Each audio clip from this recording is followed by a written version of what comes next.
حضرت حنظلہ رضی اللہ تعالیٰ عنہ، اور مرکز وفا اور اس امت کے ادب اور عشق میں استاد حضرت ابو بکر صدیق رضی اللہ تعالیٰ عنہ، یہ دونوں حضور کی بارگاہ میں گئے،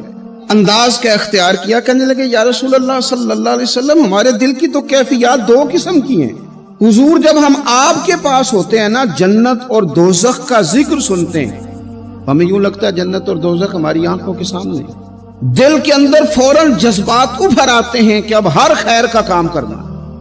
اب جنت ہی کی طرف مائل ہونا ہے۔ ہماری قلبی کیفیات، ہماری باطنی کیفیت بدل جاتی، نور نالا نور ہو جاتا ہے سارا کچھ۔ لیکن حضور جب ہم آپ کی بارگاہ سے اٹھ کے گھر جاتے ہیں، بال بچوں کے پاس جاتے ہیں، تو پھر وہ حال نہیں رہتا۔ یا رسول اللہ صلی اللہ علیہ وسلم یہ کیا ہے؟ تو محبوب نے کیا فرمایا؟ آپ یقین کریں جو اہل طریقت اور تصوف ہے نا، یہاں ان کی روحیں مچل جاتی ہیں۔ حضور فرمانے لگے حالت ایک طرح کی نہیں رہتی، ہاں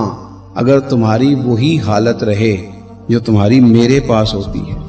اگر کیفیت باطنیہ وہی رہے جو میری بارگاہ میں ہوتی ہے، تو فرمایا تم بستروں میں موجود ہو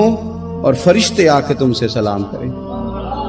تم ابھی رستوں میں ہو اور فرشتے تم سے ملاقات کریں، اگر تمہاری کیفیت وہ بن جائے جو یہاں ہوتی ہے، اگر تم اسی پر جم جاؤ، وہی حالت ہو جائے،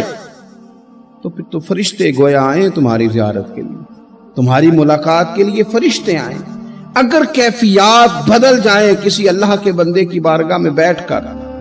تو پھر اس کیفیت کو برقرار رکھنے کی کوشش کی جائے، اگرچہ حضور نے فرما دیا کہ کیفیات ایک جیسی نہیں رہتی، اور چلو میرے بھائی تھوڑی دیر کے لیے ہی صحیح، جتنی صحبت میسر آئے، شاید اسی لیے امام اعظم ابو حنیفہ رحمۃ اللہ علیہ کی عمر 60 سال سے زیادہ تھی، تو کسی نے پوچھا حضور کتنی عمر ہے؟ فرمایا عمر ہے 3 سال۔ حضرت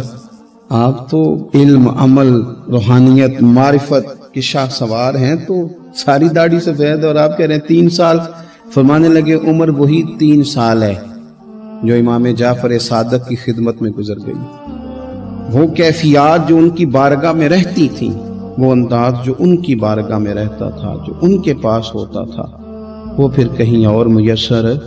ہر مشکل دی کنجی یارو ہاتھ مرداں دے آئی،